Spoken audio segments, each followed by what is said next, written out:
Nossa, a internet tá bem ruim aqui.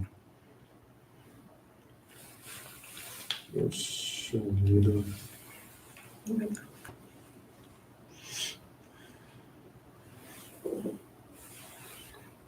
Peraí.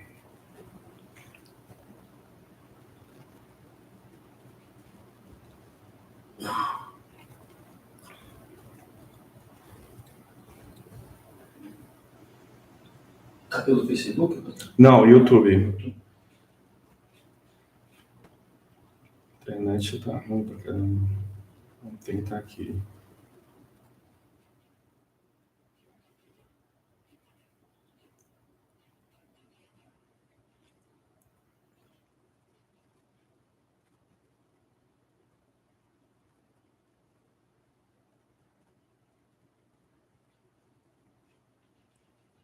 Não tá indo, né? Eu tô por aqui.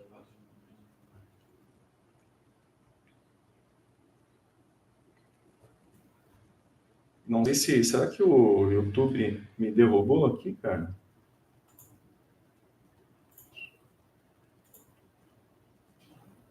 Acho que é. Ah, entrou. Tá certo. Foi. Pessoal, nós tivemos um problema aqui de conexão aqui, ó, da internet. Agora acho que voltamos aí, né? Caiu a nossa internet aqui, infelizmente, mas nós vamos continuar batendo papo aqui com o Salvador e eu estou tendo problema aqui de conexão aqui. Eu vou tentar mandar o link aí para o pessoal, tem 4 pessoas só agora, caiu bastante gente aqui, mas eu vou estar enviando o link para o pessoal para estarem nos acompanhando aqui. Eu vou mandar para o Salvador aqui. Vamos ver se a gente consegue. Eu não estou conseguindo abrir aqui. Não sei se o Antônio conseguiu aí. É pelo YouTube, tá, né? Eu não estou conseguindo abrir no meu celular aqui. Eu vou mandar para o pessoal aqui. Bom, mas vamos lá, né? A gente estava falando sobre religião. Religião, né? Eu perguntei qual o impacto da religião na sua vida profissional e nas suas decisões, Salvador. E você estava falando que você é católico, né? Sim, e eu sim. perguntei se você é católico praticante. E você falou que o padre Rubens deu uma chamada. Me deu um puxão de orelha. É que eu andei faltando uns dias à missa. Mas agora tô tentando manter uma regularidade. É porque também é muita correria, né? É bastante, mas a gente não pode deixar, né? Não pode deixar de acompanhar. Seus pais eram católicos? Meu pai católico, minha mãe era católica, mas minha mãe tinha uma tendência mais a ser adventista. Ela frequentava, era mais ecumênica, né? Agora, eu tenho assim, né? No Padre Rubens eu tenho um carinho muito grande, eu estava até falando, né? Porque... Tá normal aí, Anthony? Então tá bom. Ele tem uma celebração que tem um rigor filosófico, um rigor da leitura da Bíblia, que é impressionante e traz muito ensinamento para nós católicos. Mas, independentemente de tudo isso, o importante é você enxergar Jesus Cristo como o principal filósofo de vida, né? O principal preceito, o principal caminho por quem nós devemos trilhar, né?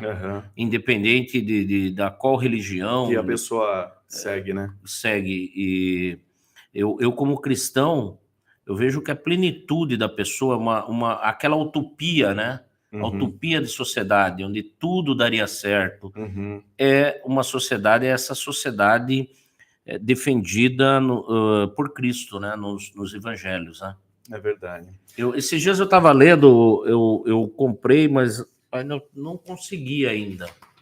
Não consegui fazer uma leitura. Mas é católico, né? Mas como ler a Bíblia, né? Ou seja, era uma forma...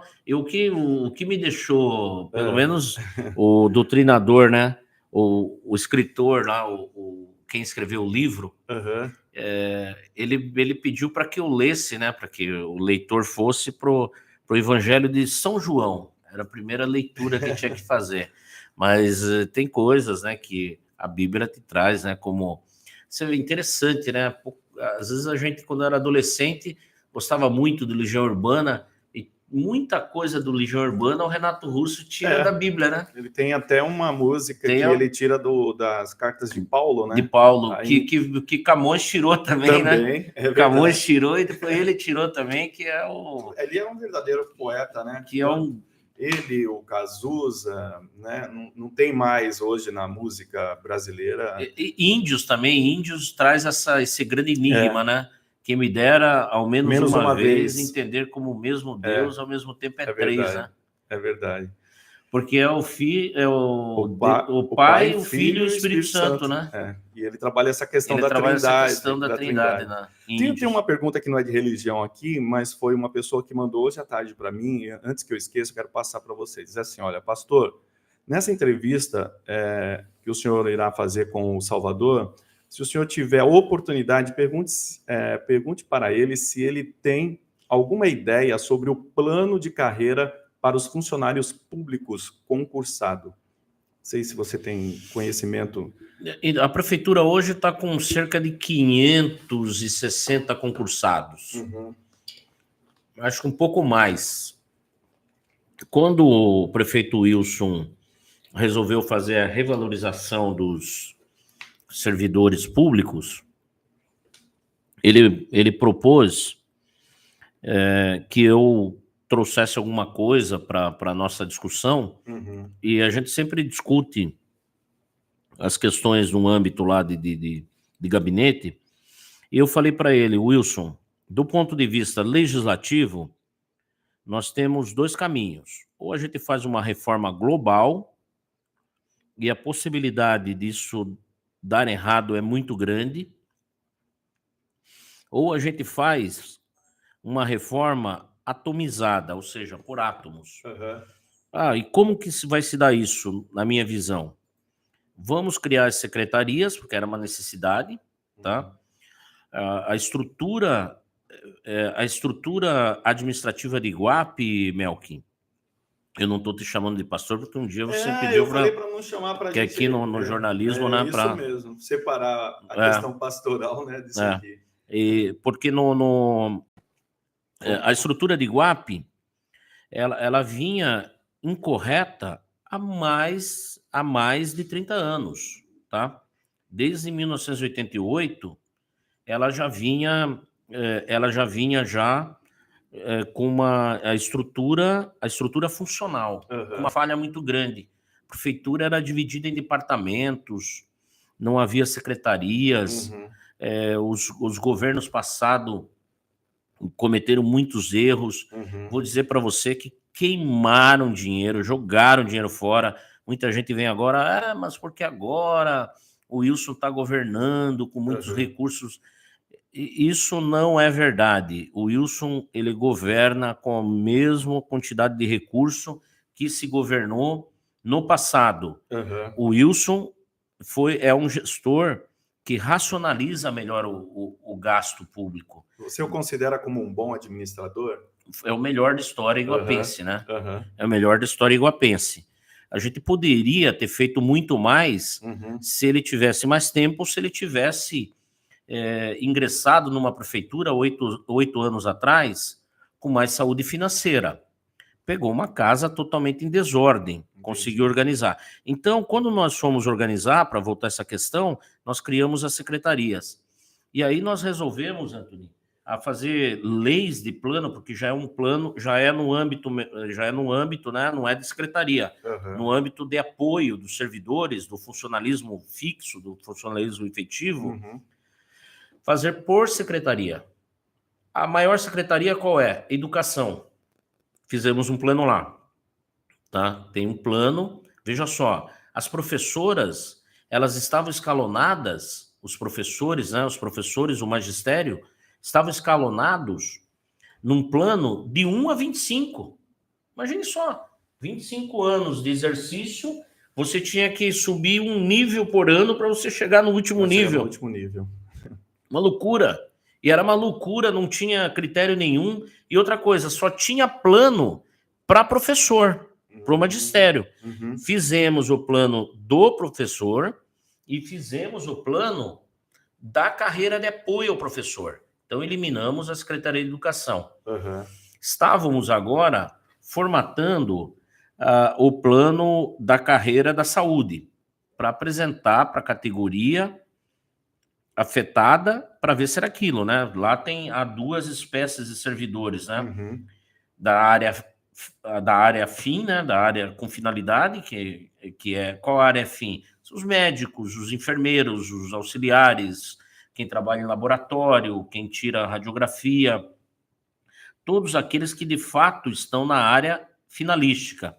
E a carreira de apoio, porque lá também tem agente administrativo, lá também tem pessoas que trabalham até mesmo com merenda, né, lá dentro, com cozinheiros. Então, essa carreira de apoio também seria contemplada. Já tem alguma coisa lá. Depois vai para obras e infraestrutura. E assim por categoria. Mas você veja só, que essa é uma política pública, vamos dizer assim, de município, não de governo. Entendi. Eu acho que é uma política pública sem volta. Seja quem for os próximos governos, serão obrigados a entregar ao funcionalismo público. E quem instituiu essa política pública? Foi o nosso governo. Interessante. Foi o primeiro governo a demonstrar que há sustentabilidade em planos de carreira, porque só tinha plano de carreira para professor. E nós fizemos para a carreira de apoio na educação. Nossa, então qualquer área da educação que a pessoa tiver tem um plano de carreira. Na educação, o merendeiro tem nível 1, nível 2, nível 3. E como que é feito? 5 anos ele está no nível 1, de 5 a 10 anos ele está no nível 2, de 10 anos em diante ele está no nível 3. Ou seja, você estimula a experiência, você contempla aquele que está mais tempo no serviço público, aquele que apostou no serviço público municipal como um fator, se dedicou muito mais ao município, à prefeitura de Iguape. Obviamente que assim que as coisas se acertarem, nós vamos contemplando o município, a prefeitura, vai contemplando, vai institucionalizando essa ideia, tá? Agora está muito claro, você veja que é tudo muito difícil. Por quê? Precisamos mudar a lei orgânica que estava incorreta e com isso contamos com uma Câmara, com legisladores da estirpe do vereador Antony, que dialogaram, que entenderam, que se comunicaram. Depois fizemos a legislação de todo o secretariado, depois começamos a fazer essa legislação de plano de carreira. Eu acho que isso é uma política pública, a não ser que o futuro avizinhe algo, algo diferente disso. Mas, para essa questão, está no radar do município, da prefeitura de Iguape, entregar esses planos de carreira a todo o serviço público. A todo o serviço público municipal. Deixa eu falar uma coisa. A gente fica até... A questão política precisa ter um pouco cuidado para a gente falar, né? Porque hoje, com essa lei, não pode falar nada, né? Então, a gente precisa saber até o que fala. Mas quais são os principais desafios que Iguape enfrenta atualmente? Como você enxerga? Eu vejo assim, hoje nós temos algo que o iguapense tem uma grande esperança. Você pode responder se você dentro daquilo que você acha que pode responder, porque tem coisa que não pode, né? Não sei. Sim, mas aqui eu respondo mesmo com fatos concretos e com fatos concretos e com fatos que o iguapense deve chegar ao conhecimento do iguapense. Nós, há alguns anos, nós recebemos royalties de óleo e gás, porque nós temos 2 bacias que são exploradas na costa iguapense. Mexilhão e Baúna. Uhum. Isso nos rende cerca de 2.800.000 por mês, ou rendia, porque agora houve uma introdução de um outro município na divisão dos royalties nesse perímetro, que foi Paulínia, eu não sei porquê, e caíram essa participação de Iguape. Paulínia é do interior. É do interior, mas não sei qual foi o critério que a Justiça Federal resolveu conceder uma liminar para Paulínia, uma decisão judicial. Isso afetou Iguape, Canané, Ilha Comprida, Nossa. Tá? E afetou substancialmente. Iguape já perdeu cerca de 6, 7 milhões aí no ano. Mas agora mesmo que você estava falando que a internet caiu, a Procuradora-Geral do município me passou a decisão que nós ganhamos no STJ o restabelecimento. Olha só. De 1 milhão, hein? Poxa. De 1 milhão. Ganhamos o restabelecimento. Eu creio o prefeito vai anunciar melhor isso, acredito. Logo, e vai tornar isso público. Porque é uma vitória do município de Iguape no Superior Tribunal de Justiça. E, enfim, então, esses royalties, tá, que servem para aplicação em infraestrutura e também para aplicação parte em educação, parte em saúde, e a prefeitura vem manejando esse dinheiro em investimento, eles podem subir substancialmente, dobrar para 5.600.000 mês. Nossa, muito dinheiro. Num período de tempo aí muito curto. E como que é feito isso? Nós ganhamos já uma ação. Nós ganhamos uma ação no juízo federal, num dos juízos federais de Brasília, contra a Agência Nacional do Petróleo. Mas, Salvador, entre ganhar e o efetivo, a implantação não demora muito? Essa é a minha pergunta. Nós temos aí, mas nós temos uma possibilidade agora de julgamento no Tribunal Regional Federal, num estudo de jurimetria para saber se essa decisão vai ser modificada ou não. Nós temos uma ideia que há 95% de chance de manutenção, que nós vamos ganhar também no Tribunal Regional Federal, e aí eu acredito que em curto espaço de tempo, Iguape vai acessar essa dobra. Vai passar a ter 2.600.000 a mais de investimento. Hoje nos sobra 1 milhão por mês de investimento, desde que os royalties restabelecidos. Tá? Então nós vamos, com mais 2.800.000, nós vamos para 3.800.000 de investimento. Triplicar, né? Tá? 3.800.000, você veja, quase 50 milhões no ano investimento. Isso bem administrado, isso revertido em infraestrutura, muda a cara da cidade. Lembrando que são recursos esgotáveis. Há uma tendência. O que quer dizer isso, recursos esgotáveis? O momento que acabar o gás, o momento que acabar o óleo nas plataformas, acabou o recurso. Então você e a previsão para se acabar isso? É difícil, difícil, porque também encontraram outros 2 poços aí, diz que na nossa área, né? Então vamos ver quando que começa a explorar. Mas você veja só, o importante também é que essa decisão, se a gente ganhar essa decisão, isso lá para o futuro, tal, mas um pouco mais distante. Se a gente ganhar, perdurar, se o povo iguapense conquistar, nós vamos ter acesso ao retroativo. O retroativo de 150, 200 milhões, né? Isso em um ano, né? Porque isso não é dinheiro público, porque nós recebemos das concessionárias, nós recebemos das petrolíferas. Das empresas que vão explorar. Então, não depende de precatório, há acesso imediato a isso. Então, nós estamos, assim, com um sentimento de que nós demos um grande passo para que Iguape, no futuro, seja uma cidade muito mais agradável do que é. Agora, evidentemente, nós precisamos superar alguns desafios. Primeiro desafio é a questão, lógico, de você ter um plano diretor. Segundo desafio, implantação do distrito turístico Iguape. Tá. Isso é um desafio grande, tá? Como que se faz isso? já temos o distrito turístico, que há uma lei estadual que diz assim, que o Poder Executivo Estadual, o governador, ele pode demarcar áreas que ele considere de possibilidade de fomento ao turismo. E efetivamente... foi demarcado. E o que isso mudaria, Iguape? O que melhoraria? O exemplo que nós temos é Olímpia.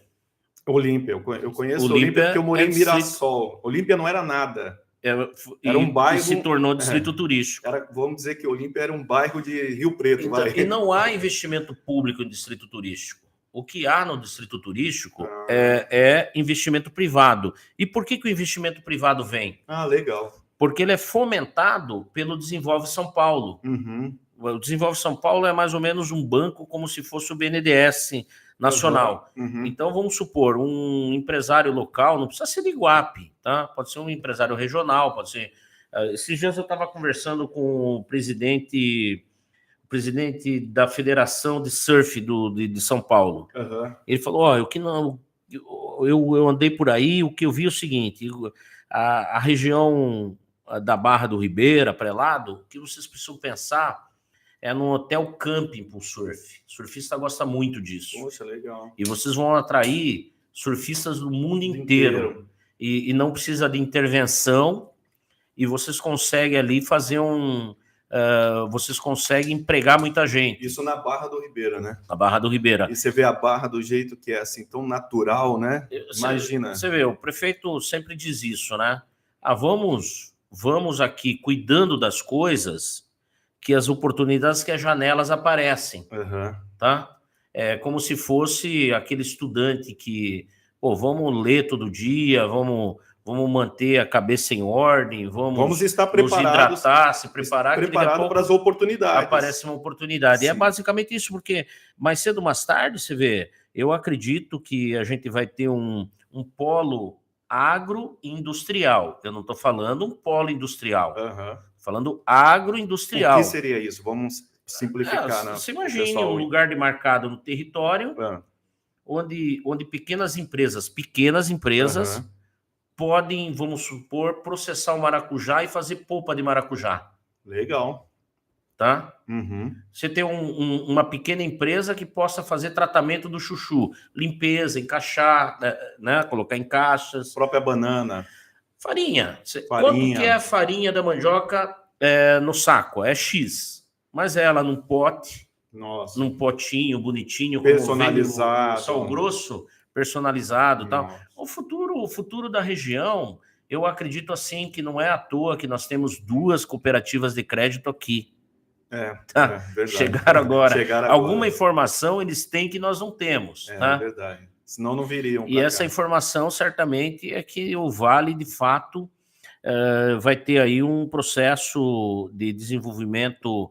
Eu não gosto de falar processo de desenvolvimento socioeconômico, socioambiental, né? Porque meio ambiente, e a economia tem que, aqui na nossa região, tem que trabalhar junto. Tem que trabalhar junto, né? O Registro já está passando por isso, hein? O Registro, eu vi uma matéria na TV Tribuna, inclusive de processamento de medicamento fitoterápico. Nossa, legal. Tá? Registro já está num desenvolvimento, então eu creio que a região ela vai como um todo, e nós somos a 3ª cidade mais rica da região. Iguape, tá? Qual é a primeira registro? Registro, Cajati, Iguape. Cajati até por conta do que da mineração, né? Da mineração. Mas não sabia disso. Iguape é a 3ª região mais rica a 3ª cidade. Região, e pode se tornar a 2ª, né? Bem processado. E o que a torna estar nessa 3ª posição, assim, na questão econômica aqui, o que é o... A questão econômica é a produção de chuchu mesmo, a produção de maracujá, o turismo muito forte. E o turismo, você veja só, e o nosso turismo ainda, ele vem muito ao reboque de investimento público. Você imagine quando a gente conseguir instituir o distrito turístico e a gente conseguir trazer para dentro. E uma das conquistas significativas e que a gente não parou para pensar, essa fábrica de cultura. Que tem aqui, né? São 60 empregos. Espetacular. Então, quando você começa a construir núcleos como a fábrica de cultura, ou você começa a incentivar a construção desses núcleos, não adianta a gente ficar sonhando que nós vamos ter aqui uma Volkswagen. Não dá, né? Não, mas se você... Nem aqui, nem nenhuma cidade. Nem aqui, nenhuma né? cidade. Mas se você tiver pequenas empresas que operem com 20, com 30... Você sabe que nós temos uma igreja lá em Brusque, e eu tive lá em Brusque, só contando essa experiência aqui, do que você está falando, e aí eu fui na casa de um irmão lá da igreja, e veja que coisa interessante, lá em Brusque é questão de malhas, né, de roupas, essas coisas, né, é muito forte, né, vende roupa e tal. E eu achei interessante que na casa desse irmão, por exemplo, no fundo da casa dele tinha uma fábrica de corte de roupa. Eu falei, qual? Ele falou, essa aqui é a minha empresa. Ele Sim. tem a casa dele na frente e atrás ele tem um barracão, trabalha ele e a família dele, né? E ele, a esposa, os filhos, e ele trabalha na parte cortando os panos, que aí esses panos são cortados, aí vai para uma outra pessoa, que é, por exemplo, uma outra família da cidade, que faz a parte da costura, o outro faz a parte... Nossa... Melk, faça uma matéria sobre os produtores, os pequenos produtores, os pequenos agricultores da Associação Itimirim. Fale com a Roseli. Você vai ver a história de vida. Nossa, legal. Ela era meeira, morava em terra alheia, tá? Morava em terra alheia, na casa dos outros. Hoje ela tem e só com a força do trabalho dela, hein? Tá? Hoje ela tem o espaço dela, ela planta, ela pensa, ela tem planos para o futuro. Legal. Vai lá, veja lá, o pessoal da Cooper Pesca, não sei se você já ouviu falar. Não ouvi falar. Aqui Iguape. Aqui Iguape, o pessoal da Cooper Pesca. Tá aí umas boas pautas para mim fazer. Cooperativa de pesca da Praia do Leste. Vou fazer uma matéria. Eles têm já um arquétipo, uma estrutura que daqui a um tempo eles vão, veja só, isso independe do poder público, isso que a gente tem que começar a pensar. As pessoas começam a se organizar e a vida, e há muita vida inteligente fora da prefeitura. É verdade. Muita criatividade. Muita criatividade, porque senão as pessoas também não viveriam, né? E acaba tornando, acaba gerando empregos também. A prefeitura é importante, é um fator importante, essa responsabilidade que o Wilson tem de pagar em dia o servidor público, de pagar com regularidade os fornecedores, isso é importante, porque você sabe, é um mecanismo só. Então, nós, todo último dia do mês, nós injetamos, a Prefeitura de Iguape injeta 6 milhões, cerca de 5 a 6 milhões no município. O servidor público gasta aqui, né? Ele gasta, ele tem e isso, lógico, que ajuda muito. Você não acha que poderia se fazer mais a questão de investimento nessa área de preparo, de orientação, igual faz o Sebrae, né? Mas a gente pensar mais na nossa questão aqui. O Sebrae é uma questão mais nacional, tal, são pontos, né, fixos lá, mas pensar igual na história dessa moça do Itimirim que você falou, sim, né? Sim.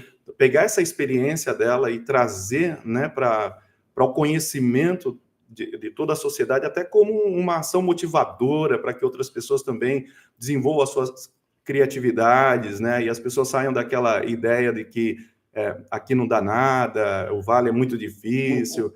Né? Eu vejo assim, dentro das possibilidades, eu acho, do governo municipal, muito foi feito. Você vê só, essa fábrica da cultura mesmo foi um esforço do governo municipal, foi um esforço da prefeitura.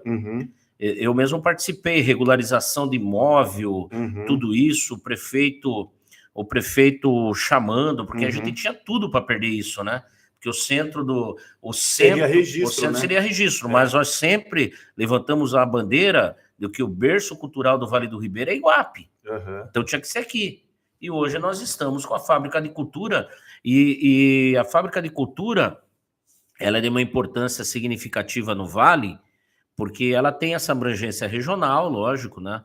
E é a única do Vale, né? É a única do Vale, além do...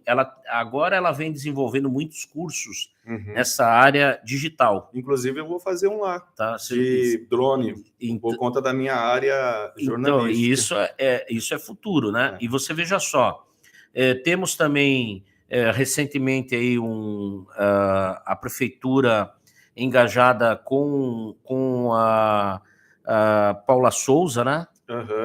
Fez um curso de gastronomia, salvo engano, é o único no estado de São Paulo. Nossa. É o único no estado de São Paulo, e o jovem sai de lá com uma formação já técnica e é um mercado de trabalho, você sabe, nas grandes cidades, até mesmo... Verdade. É um mercado de trabalho que até mesmo aqui para registro vai ser muito forte. Então, eu vejo que a prefeitura ela vem se dedicando, só que há uma tendência no município de Iguape, por conta até mesmo da força da gestão atual, de sobrecarregar a prefeitura. Entendi. Né? A gente achar que a prefeitura vai resolver tudo. A prefeitura, ela vai ajudar, mas ela não pode se envolver em tudo também. Ela vai dar o pontapé inicial, né? Mostrar o caminho. E também vai atuar dentro a nossa orientação, principalmente, eu acho que nessa área de educação, é a educação fundamental. Né?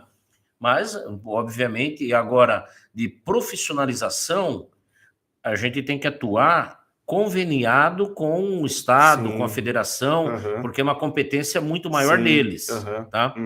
E, lógico, a par de tudo isso, o setor privado vem. Você veja só a importância da Escola Santo Agostinho. Verdade. Né? O setor privado, a relevância, eles prestam também, assim como você, que eu falei para vocês, relevante de serviço público no Ministério Privado. Né? Eles também, Ministério Privado deles, mas estão formando quantos técnicos em saúde? O mercado, tanto de Ilha como de Iguape, o mercado faz uso até hospital mesmo, regional, dos alunos, os dois hospitais regionais, eles vão buscar os alunos da Escola Santo Agostinho. Então, é lógico que é um fator importante, é algo, senão a gente não teria esse profissional, né? E que é muito carente na nossa região, né? Então, você veja só que é tudo um sistema, né?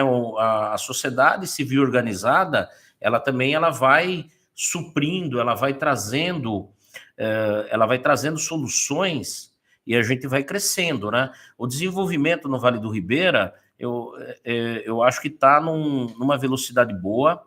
Nós estamos num momento adequado de desenvolvimento. Há esperança para o Vale do Ribeira, Salvador? Há muita esperança, né? Muita esperança. A gente sempre... Eu acho que evoluiu bastante, melhorou bastante. O Vale do Ribeira é lugar de gente inteligente, assim como você, entendeu? O Vale do Ribeira é um lugar de pessoas criativas. Falando nisso, você nunca pensou em morar fora daqui ou você sempre desejou estar aqui, na sua cidade natal?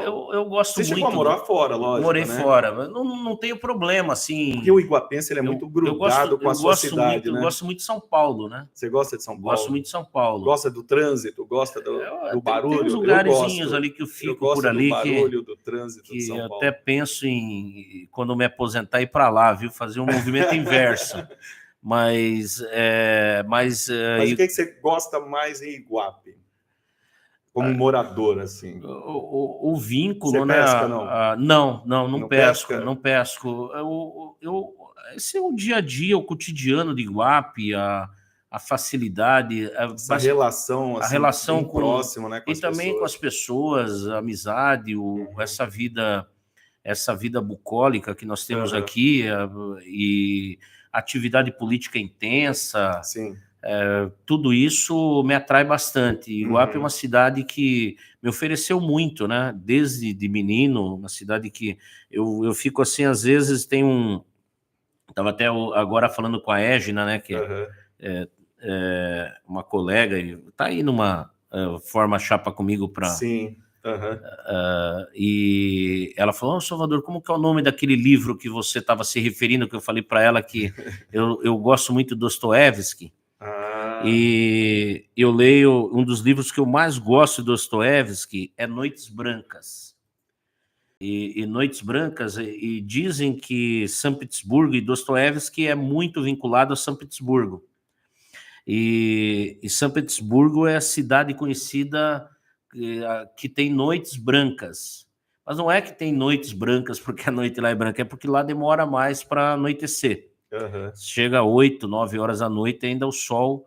Mas, enfim, tem um personagem em Noites Brancas, o personagem principal, que ele sai dialogando casarões, tá? Dialogando, lógico, mentalmente, né? E aquilo me reporta muito a minha adolescência, porque eu me localizava em Iguape, assim, mais ou menos com os casarões iguapenses, né?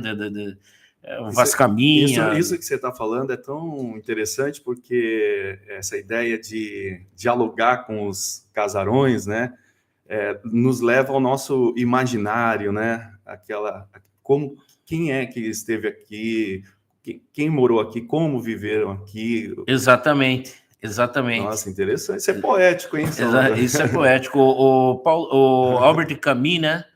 O Albert Camus no Diário de Viagem, você sabe que o Albert Camus tem ele escreveu o Diário de Viagem, ele dedicou 28, 29, até 6 de agosto, 7 de agosto a Iguape, né? Não sabia. O Albert Camus, ele já era um escritor famoso, já era um filósofo que começava a ter uma força muito forte na Europa, e era um jornalista, já escrevia alguns jornais, alguns pensamentos, né, principalmente na França. Ele ganhou um prêmio, e o prêmio que ele ganhou foi visitar as 3 Américas, tá? E Nova York, as grandes cidades. E aqui na América do Sul, ele ia visitar 3 cidades, Fortaleza, Rio de Janeiro e São Paulo. Só que quando ele chegou em São Paulo, ele chegou atrasado. Ele chegou atrasado e todo lugar que ele ia, sempre tinha um cicerone, que era contratado pelo jornal que deu o prêmio a ele. E o cicerone aqui em São Paulo era o Oswald de Andrade, o escritor, né, o poeta Oswald de Andrade. Quando ele chegou em São Paulo, o Oswald de Andrade olhou para ele e falou assim, meu amigo, me desculpe, mas era para você estar aqui no começo de julho, nós estamos no final de julho, eu sou devoto do Bom Jesus de Iguape e eu não vou ficar em São Paulo. Caramba! Se você quiser me acompanhar para Iguape, você acompanhe, se não, cara, você vai ficar por aqui mesmo. Ele falou, fazer o quê? Não tem muito o que fazer, vamos para Iguape. Entraram num carro, deram a volta por Sorocaba, porque não tinha Regis. Não tinha Regis. Em 1940, né? Década de 40, 45. Imagina como que não era. Uma viagem, ele vai contando toda a história. E ele chega a Iguape. Chega a Iguape, prefeito... Tem escritos isso? Tem, é um livro, é um livro da literatura internacional. Chama-se Diário de Viagem. Diário de Viagem. É traduzido pela editora Record aqui no Brasil. Legal. E ele, nessa ocasião, o prefeito era o Hermelino França Júnior, o avô do nosso querido Caio França, e não do Caio França, deputado. Não Caio França. Caio França, que é funcionário da prefeitura de Iguape. O bisavô dele. Mas não tem nada a ver com a família França. Tem. São parentes do Márcio. Então tá no sangue, então, deles. E lá um cidadão quis prender, quando ele chegou aqui, tentaram prender o escritor, o Albert Camus. Aqui em Iguape. Mas por quê? Teve um abuso de autoridade aí, alguma coisa nesse sentido, o prefeito reverteu a prisão. Mas por parte dele? Mas a força do prefeito era tão forte que o prefeito reverteu a prisão e prendeu o guarda. Você tem uma ideia. Mas, enfim, o Albert Camus vai escrevendo e ele vai contando toda a passagem dele pela festa de agosto. Aí, no final ali da passagem dele, ele está no funil. Que ano, mais ou menos isso? Isso foi no final de 40, da década de 40. 48, 49. E ele tá no funil, já 7 de agosto, ele viu toda a movimentação, ele viu uma cidade efervescente.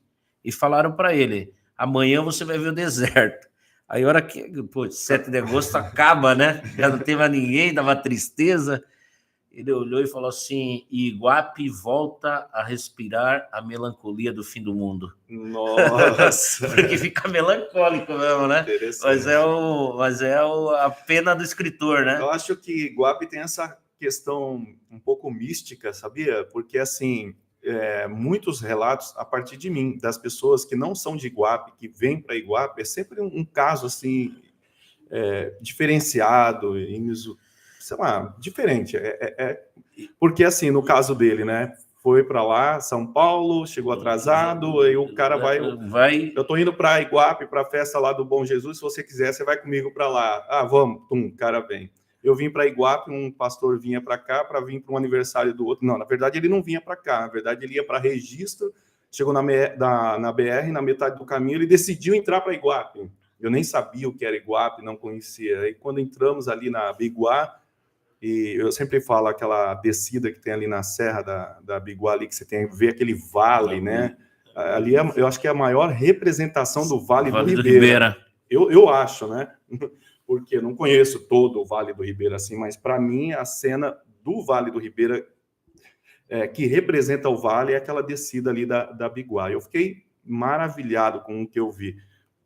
Mas faz mais 50 e poucos quilômetros para você rodar até chegar aqui, né? E aí a gente vem aqui, você encontra essas casas antigas, esse patrimônio histórico, isso é muito cativante, né?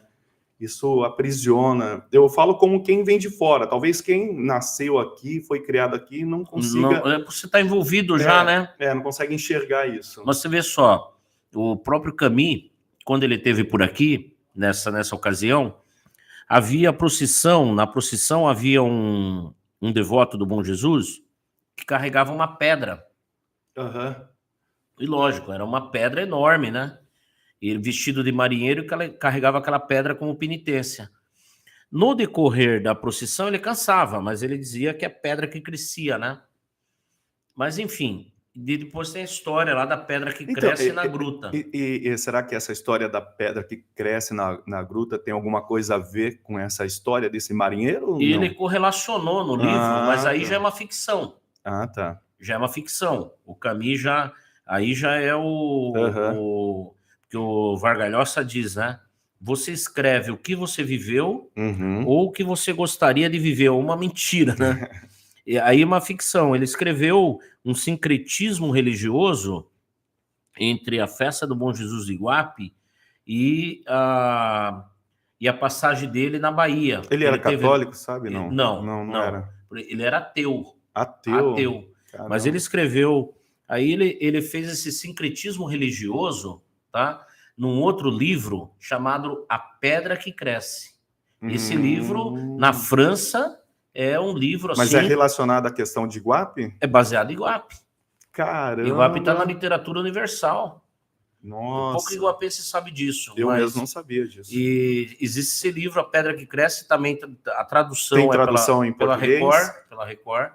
Legal. E A Pedra que Cresce. A Pedra que Cresce e o Diário de Viagem. Então tá aí uma boa recomendação. Agora você vê só, e o Camus ele foi um filósofo do existencialismo. Ele foi do tempo do Sartre, né? Eles foram contemporâneos. E o Camus, ele tem... interessante isso, né? É considerado o melhor primeiro parágrafo de todos os tempos. Foi o primeiro parágrafo. Teve uma eleição dos melhores primeiro parágrafo de todos os tempos. Foi ele e Tolstói. Ele escreveu o melhor primeiro parágrafo de todos os tempos num livro chamado O Estrangeiro, que é também uma das grandes obras dele, se não a maior, que é um árabe que se envolve num crime, um árabe que se envolve no crime. Tem tradução também. Tem tradução também. E o primeiro parágrafo é chocante, porque é um cidadão que está imbuído num escritório, um burocrata, tá? E ele está com a cabeça, e tem que ser muito enxuto, né? Ele está com a cabeça totalmente absorvida com a burocracia, e chega um telegrama avisando que a mãe dele morreu. A mãe dele morava numa casa de repouso, e ele fala assim, pô, mas que péssimo dia para morrer, né? E ele escreve mais ou menos isso, né? Porque ele já estava todo absorvido pela... Sim. E é chocante esse primeiro parágrafo. E o Tolstói é em Ana Karenina, né? Que é o primeiro parágrafo lá de todas as pessoas felizes são felizes à sua maneira, tal. Todas as pessoas tristes, é mais ou menos isso. Mas o Camus já tinha tudo isso de fama e escreveu muito, foi muito conhecido, e agora com a pandemia, ele voltou a ser reconhecido. Caramba, legal. Porque ele antecipou a pandemia. A pandemia. Ele escreveu A Peste, que foi a pandemia, que foi tudo isso que a gente viveu, as relações humanas que se tornaram insuportáveis dentro de casa, o médico que sai, tudo isso, aquilo, né? E ele é quase que, então, um profeta, né? Porque essas pessoas são assim, né? O gênio tem essa facilidade de ver o futuro, né? De enxergar lá na frente. E aí voltou tudo isso à tona. E o vínculo dele com o Iguape está muito marcado a Santa Casa, porque foi lá que ele ficou hospedado. Caramba! A prefeitura pintou, reservou tudo lá, a Santa Casa ficou reservada para ele durante a estada dele. Nossa, que história bonita, né? Muito bonita, né? E poucas pessoas talvez tenham conhecimento, né, dessa...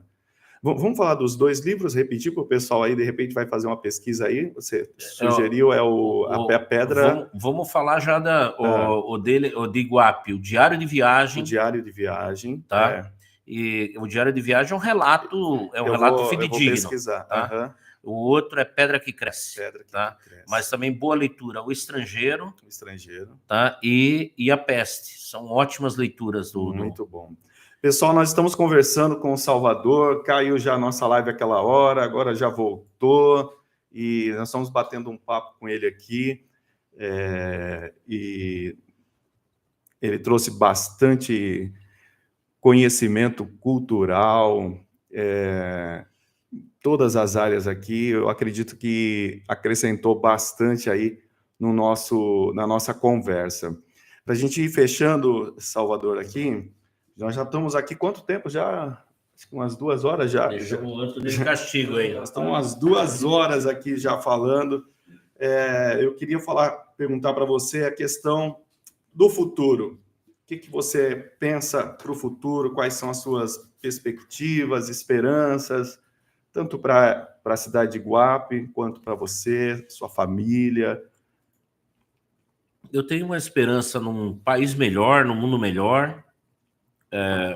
Uma cidade também melhor. Essa polarização política no nosso país, assim, né, entre esquerda e direita, que você... qual é a sua visão com respeito a isso?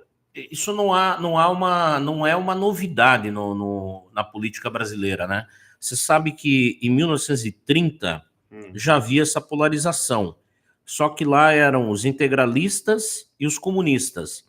Engraçado que eu estou fazendo um breve estudo, mas também bem por cima, sobre Érico Veríssimo. E Érico Veríssimo foi um escritor que sofreu muito por isso, porque ele era considerado um escritor neutro. Porque os escritores, em 1930, na década de 30... eles se posicionavam. Então, naquela época, né, da Revolução de 30 em diante, né, de 30 até a redemocratização, em 46, que foi a melhor Constituição brasileira de 1946, tal, né? Mas ali do golpe do Estado Novo até a redemocratização em 46, quem viveu aquela época viveu essa polarização, integralismo, que era o fascismo, e o comunismo. Jorge Amado era um comunista, Sim. Miguel Reale era um integralista. Então havia intelectuais dos dois lados. E quem não se posicionava era meio que assim... Mas você acha que nesse período também não era mais dentro dessa polarização, nesse período não era mais ligada à questão da classe alta, dos intelectuais, diferente do que é hoje, que a polarização não está só na classe dos intelectuais, acaba alcançando todo o segmento da sociedade, ou naquela época, eu estou falando até como ignorância, ou naquela época era também... Acredito que não, né? Acho que era mais na questão intelectual. Que ficava mais mesmo numa classe... mais... Hoje a internet fez... polarizou, né? Fez essa penetração ideológica nas bases, né? Uhum. Mas você veja só, e você vê como que é injusto e como é perigoso isso, né? Uhum. Hoje, há um livro do Érico Veríssimo, chamado Caminhos Cruzados, que é uma obra sociológica, um retrato do sul do Brasil dos anos 40, dos anos 30 e 40. É uma obra sociológica, é uma obra internacionalmente consagrada. E muita gente diz assim, gente, se ele não fosse neutro, se ele não fosse uma pessoa tendenciosa, ele não escreveria isso. Ele escreveu o que ele sentiu, o que era a realidade, porque quando você polariza... Sim. Você tende a tendencionar... Escolher um lado, né? Escolher um lado. Você vê, você pega as obras de Jorge Amado, lógico, uma escrita escorreita, uma coisa magnífica. Todavia, você vê lá, esses dias eu li Terra Vermelha, do Jorge Amado, né? Uma coisa assim, heróica, do ponto de vista dos moradores sem terra, que atravessam o deserto, que fazem isso, que fazem aquilo, tal, que vão... êxodo, né? Um êxodo, e vão atravessando toda a Bahia, uma coisa heróica, né? Mas é algo que você vê que já é fantasia. Agora, em Caminhos Cruzados, não. São relações pessoais que existem hoje, que existem sempre. Ou seja, essa coisa polarizada só serve para nos desvirtuar da realidade mesmo existente. Você acha que ser neutro é um problema hoje na sociedade que nós estamos vivendo? É quase que não ser aceito, né? É quase que não ser aceito. Você tem que escolher um time, cancelado. Tem que escolher você é cancelado, mas eu tenho amigos dos dois lados, né? E busco manter o respeito com ambos os lados, né? E você busca também que te respeitem, né? Lógico. Eu não tenho essa visão de que há um lado certo e outro lado errado. Eu acho que os dois lados sempre têm coisas que dá para se aproveitar e coisas também que talvez não dê. Você vê, um avanço que teve um avanço que teve no governo Bolsonaro foi essa questão da liberdade econômica. Verdade. Tá? E hoje os juízes estão aplicando aí para quebrar essa questão do plantão de farmácia. Só uma farmácia funciona no domingo. É só invocar a lei da liberdade econômica. Então, mas, por outro lado também, houve um avanço no governo Lula, vamos supor, na habitação. A habitação teve moradia para muita gente. Então, é lógico que haverá acerto e desacerto em todos os governos. Exatamente. Porque o governo, Melqui, é feito de homem, né? Não é feito de deuses, né? Então, e homens são falhos, né? São falhos, isso não tem jeito. Você está lá, é igual uma sentença do juiz, né? Mas tem pessoas que acabam... Boa para um lado, né? Para o outro é tem horrível. pessoas que acabam idolatrando, né? Um lado ou outro. Aí eu estou falando, tanto faz, seja da direita ou da esquerda, e perdem amizades, famílias que brigaram, e uma coisa assim, totalmente desnecessária. Sempre digo, né? Né? Eu entrei para atividade política para fazer amigos, né? Não fazer inimigos. Não fazer né? inimigos. A gente tem pessoas. A gente pode discordar, você pode não. Pessoas que têm um ponto de vista contrário, né? Sim. Pessoas que têm um plano de governo contrário ao nosso, pessoas que. Mas se me respeitarem, terão meu respeito a vida inteira. Mas isso é o que é bonito na democracia, né? Dialogar com o diferente, né? Falar com aquele que fala tem as suas mesmas ideias, a sua mesma percepção. Na verdade, a política é essa, né? Se você ficar falando também só com o seu grupo, aí não adianta nem você fazer política. Aí não é política. Né? Qualquer coisa menos política. Exatamente. É proselitismo, né?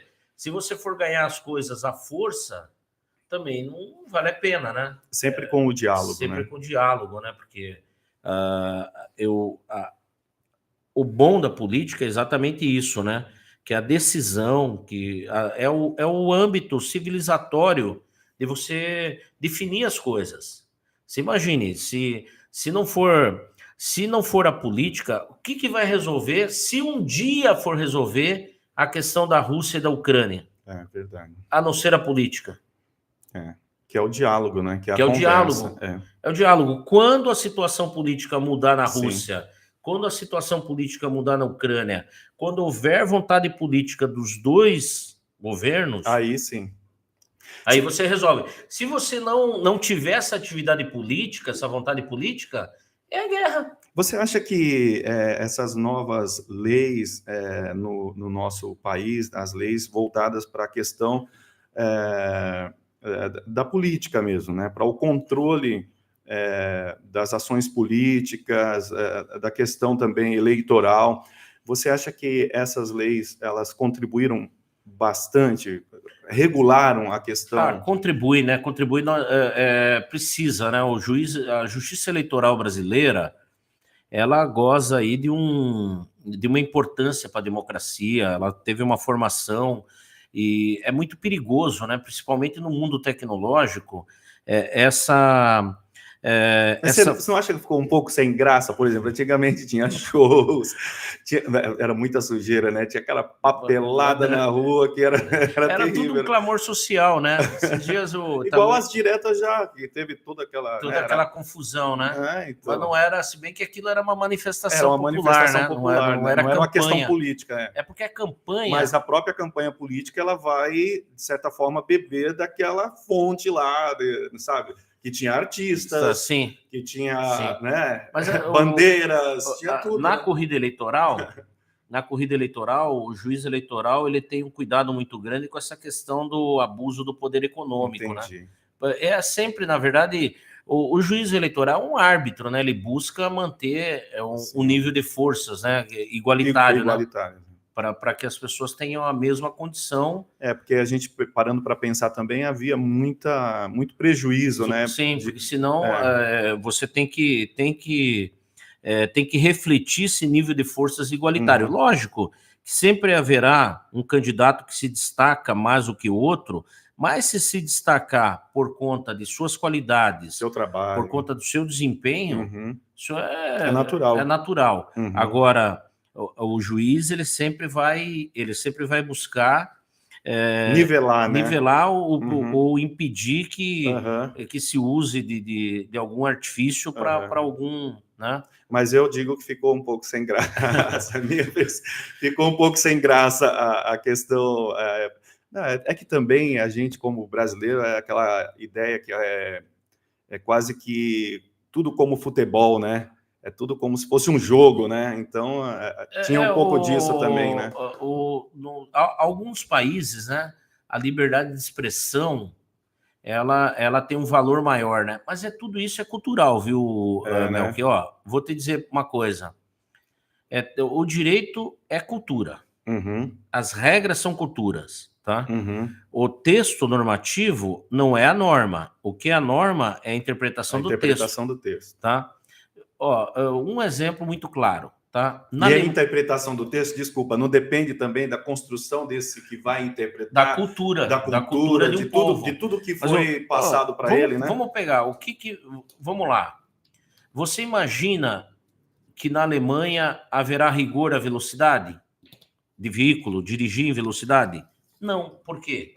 O alemão adora a máquina e adora a velocidade, tanto que lá tem o quê? As autobahn. As estradas de alta velocidade. De alta velocidade. Não sabia disso. Interessante. Que você são estradas, são autoestradas, que você entra com o veículo e você não é multado, você anda na velocidade que você quiser. Caramba. É inimaginável aqui no Brasil. Não tem como, né? Porque o brasileiro não tem cultura para isso.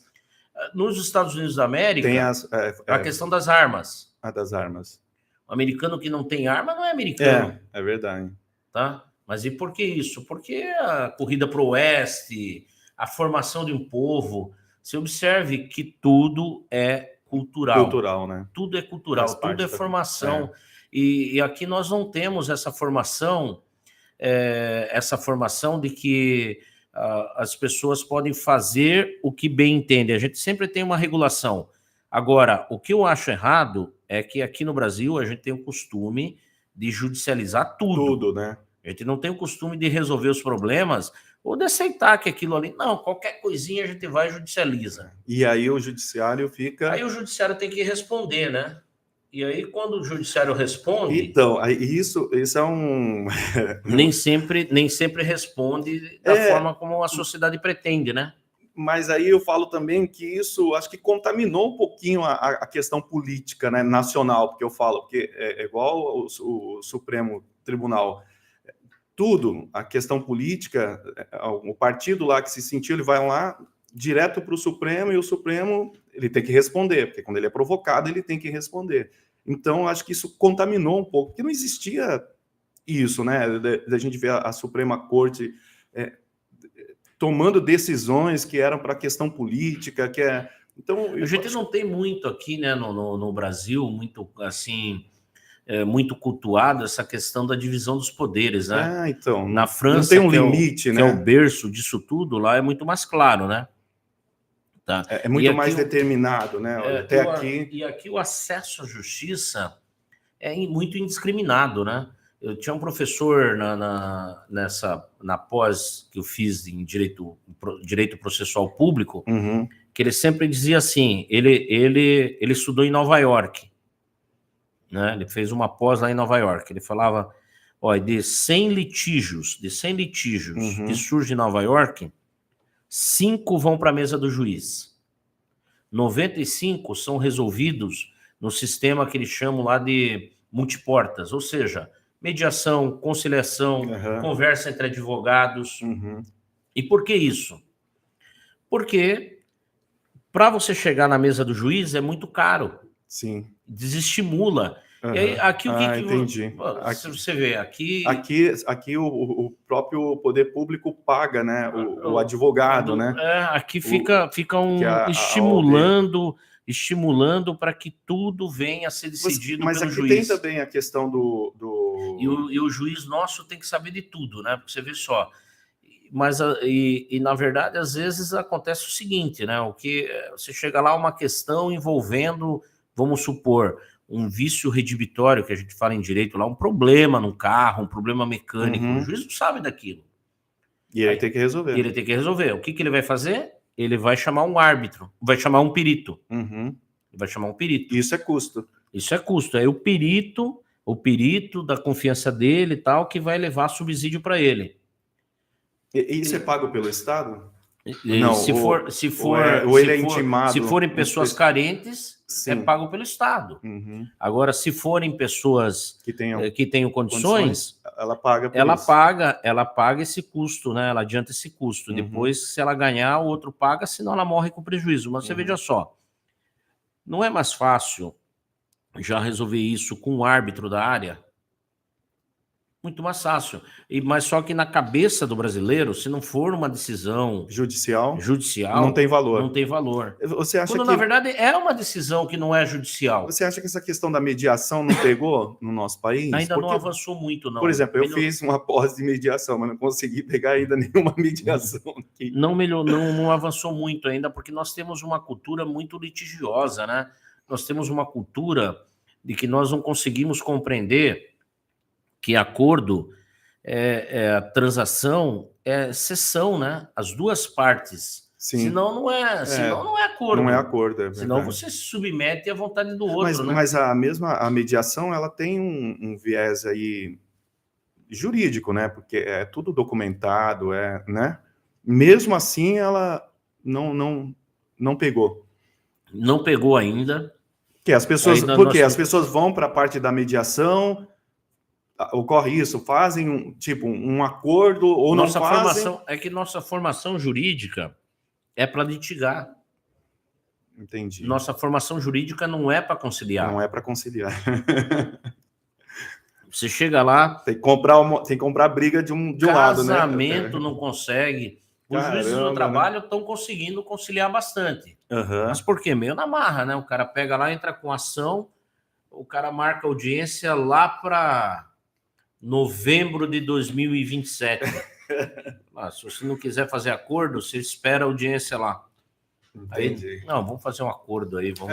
Para esperar até lá, vou morrer. Então, É quase que forçado, né?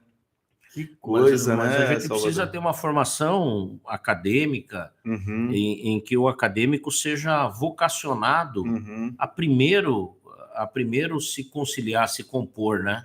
E o juiz, ele é um profissional que ele tem que ser bem remunerado, ele tem que, lógico, o juiz é uma pessoa de destaque na sociedade. Você veja só, Mel, que eu sempre falo isso, porque o juiz isso, aquilo, mas pense bem, pense bem como fica a situação de um jovem juiz que condenou um outro jovem a pena de 7, 8 anos. É verdade. Ele vai para casa, a consciência dele, ele fala, ele tem que ter uma consciência. Nossa, dormir com isso, né? Porque se ele errou.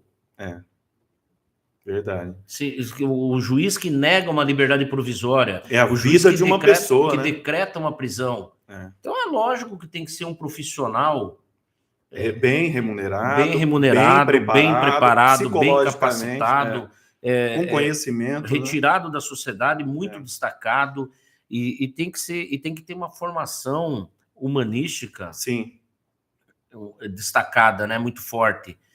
Mas me diz uma coisa. A gente não pode, mas por isso que a gente não pode ficar banalizando um profissional desse. Diz no jornalismo que não existe jornalista imparcial. Existe jornalismo imparcial. Não existe. Sempre ele é contaminado por alguma coisa. Não adianta, não existe. Bom, eu aprendi isso. E no judiciário? Também não existe profissional que seja totalmente imparcial. Ele sempre vai sofrer a influência de alguma coisa nas suas decisões. Ele e suas circunstâncias, né? Aquilo que ele foi construído como persona. Uma teoria brasileira que mais se replica no mundo inteiro é a teoria tridimensional do direito, do professor Miguel Reale Júnior. Já ouvi falar. Que o direito é fato, valor e norma. O direito é um fato, tá? Que foi valorado no momento e que se transformou em norma. Você veja só. Em 1916, numa sociedade que tinha um modelo de família, não havia o divórcio. Era um fato, o casamento era um fato indissolúvel. Tinha um valor fundamental. O dia que os casamentos começarem a se dissolver, a não ser pela morte, a sociedade vai acabar. E por isso que tinha uma norma. Então, fato valorado por uma norma. Né? Fato valorado, se cria uma norma. Então, havia um fato social, casamento, que daí se valorava a tal ponto que era indissociável e até que a morte separa. E se tornava uma norma. E pessoas viviam infelizes. Algumas iam para o Paraguai, se divorciavam lá, voltavam e tentavam casar aqui. O judiciário falava que não valia, o casamento não valia, ou a dissolução do casamento não valia. Isso foi até 1975, com a emenda do divórcio, do senador Nelson Carneiro. A emenda do divórcio, a emenda constitucional do divórcio, previu o divórcio. Só que assim, no primeiro passo, você veja só, aí já não era tirar a palavra indissolúvel, podia dissolver, mas era uma ritualística. Eu ainda peguei essa época. O advogado chegava lá e falava assim, para gente que trabalhava, chegava lá, o casal quer separar, porque primeiro tinha que separar, não tinha divórcio direto. Primeiro tinha que separar judicialmente. Ou judicialmente. Era uma separação judicial. Era uma coisa maluca. Porque a separação judicial, ela não dissolvia o casamento. Que louco, né? Mas ela dissolvia a união, mas não o casamento. Separava os corpos. Aí chegava lá e falava assim, é separação judicial. Amigável. As duas partes concordam. Concordam, petição conjunta, o mesmo advogado. Aí você chegava lá pro juiz e falava, doutor, tem um casal e quer separar, advogado, chama o advogado, tal. Vai lá, leva pro MP. O MP olhava, Ministério Público, né? Despachava lá, né? Com nada a opor, tal. Aí eu chegava pro juiz, o juiz manda entrar a mulher. Aí entrava a mulher, o advogado, ele falava, ele perguntava, você veja só, às vezes um juiz de 30 anos perguntando lá para uma senhora de 50, a senhora quer separar por quê? Tal, isso, aquilo, tal. Ah, tá bom. Chama o marido. Ah, quer separar por quê? Aí juntava os dois. Vocês não querem mesmo retornar? Não, tá tudo acertado, tá bom. Aí ele despachava, marcava uma audiência para 10 dias depois, perguntava se era aquilo mesmo que eles queriam, Nossa. Dava conselho, não sei o quê, falava que era melhor todo mundo tá. Aí depois de 2 anos. Quase um trabalho pastoral. Depois de 2 anos tinha que entrar com a conversão da separação em divórcio. Nossa. Você veja só. Aí todo mundo começou a pensar, pô, mas por que um juiz tem que ficar entrando na vida conjugal? Ele não foi ele quem incentivou o casamento, por que agora ele tem que incentivar a manutenção do casamento? Aí lá na frente, agora o divórcio é feito no cartório. Fácil, né? E sai no mesmo dia, parece, né? Então, você veja só. Direito é fato, valor e norma. É mais fácil descasar hoje separado do que casar. Mas você vê que sempre está envolvido o quê? Um conteúdo, um componente sociológico muito forte. Um componente valorativo. Sim. Sempre vai depender do quê? Sim. A sociedade tendo aquele componente, não é? Uhum. Aquele componente que diz, não, isso é sim e tal. Mas sempre haverá mudança, né? Não tem jeito, né? Não tem jeito. Pessoal, nós estamos conversando com o Salvador. Salvador, nós já conversamos aqui 2h30 já, né? Estamos chegando ao final. E eu queria sugerir aqui, se você poderia dar um conselho para os jovens que estão aí na área do direito, os novos advogados. Eu falo como um pai de uma advogada nova. Qual o conselho que você dá para essa turma? Porque a área é difícil, hein, rapaz? A área é difícil. O começo é difícil, hein? É difícil. Ou não é? Ou eu estou enganado? Não, o começo é muito difícil, mas assim, não é leitura. Uhum. Leitura dos clássicos, leitura dos modernos, leitura de artigos. É leitura. Direito é leitura, concentração. Entendi. É isso que é aumentar a sua cultura jurídica e dedicação, né? É uma vida, né? Uma vida dedicada ao direito. Você advogou, né? Eu advoguei. Quanto tempo? Eu advoguei só na Procuradoria. Ah, só na Procuradoria. Só na Procuradoria. Advoguei por ali de quando eu entrei até quando saí agora como vice-prefeito, né? Tá. Mas fora não, né? Fora não. Não teve essa experiência. Não tive experiência. Graças a Deus, hein? Eu tenho uma filha que é advogada, Célia Maria, né? Uhum. Ela advoga e o filho mais novo agora, o Eduardo. Você tem quantos filhos? Tenho 3. 3 filhos. A Célia Maria é advogada. Sim. A Ana Lúcia é publicitária. Oh, que legal. Trabalha na Stone. Tá? E o Eduardo é estudante universitário. Tá no 5º ano na PUC, né? São Paulo. Faz direito. E faz estágio na Procuradoria-Geral do Estado também. Caramba, que legal. Mas ela tá curtindo agora um período. Só uma que foi para a área de publicidade. Publicidade, que coisa, né? Não quis seguir. Não quis de jeito nenhum. É mais ajuizada, né? Sabe que eu tenho um amigo, o Marcelo Semer, né? Que é um desembargador. Ele tinha um blog chamado Juiz Sem Juízo. Ele era juiz sem juízo. Era interessante o blog dele. Provocativo, né? Quero agradecer ao Salvador que esteve conosco, pessoal. E hoje nós tivemos com o patrocínio aí do Efraim, tá? Da lanchonete do Efraim. Eu falei pouco deles hoje aí, porque hoje foi meio tumultuado. A internet aqui deu pau, deu problema. Mas foi bom o nosso papo, né, Salvador? Foi ótimo. Apesar de ter... Eu acho que o YouTube derrubou a gente porque a gente estava falando daquela questão lá de morte, alguma coisa. Eu esqueci disso daí. Acho que foi o YouTube que nos derrubou.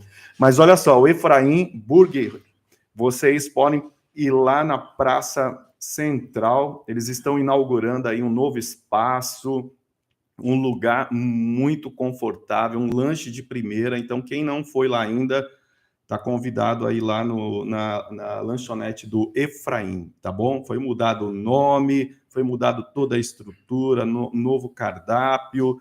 Então, vocês procuram lá o Efraim Burgues, lá no centro da cidade. Para a gente encerrar, qual que é a sua última mensagem aí para o pessoal que está nos acompanhando, que vai nos ver? Deixa a sua palavra, a sua mensagem para o... Mandar uma mensagem de agradecimento a todo o povo iguapense, a essa oportunidade que me deram de exercido as funções de vice-prefeito por esses longos anos, né, de 3 anos e 7 meses já, vamos completar. E também quero deixar aí uma mensagem de esperança a todos, né? E de paz, e de uma cidade tolerante, de amor, de tudo isso, e que nós tenhamos mais Melques Iguape, né? Obrigado. Que venham para aguçar nossa espiritualidade, para guiar nossos jovens, para orientar nossas famílias. Eu quero deixar aqui, sobretudo, o meu agradecimento por estar aqui hoje e agradecer a Deus pelo convívio com uma pessoa tão especial como o senhor. Eu que agradeço o senhor ter disponibilizado o seu tempo. Eu sei que está numa correria grande aí, né? Imagino. Mas ter tempo para ter vindo aqui, a gente ficou quase 2h30, quase 3 horas conversando aqui sobre tudo, né? E foi muito bom o nosso papo. Eu espero que o senhor retorne aqui, marcar uma outra data para o senhor estar com a gente aqui. Vamos estar numa estrutura melhor ainda, porque hoje foi meio tumultuado aqui o negócio, mas foi bom. Muito obrigado, viu, Salvador? Eu que agradeço. E parabéns pelo seu trabalho. Eu ia falar uma coisa no começo da nossa conversa, acabei esquecendo, mas eu vou falar agora. O pessoal de Iguape tem muito orgulho de você, né? Porque o pessoal fala, Salvador, procurador do Estado, porque... sabe das dificuldades, né, da cidade, de onde você veio, como você conquistou tudo, como você chegou onde você chegou.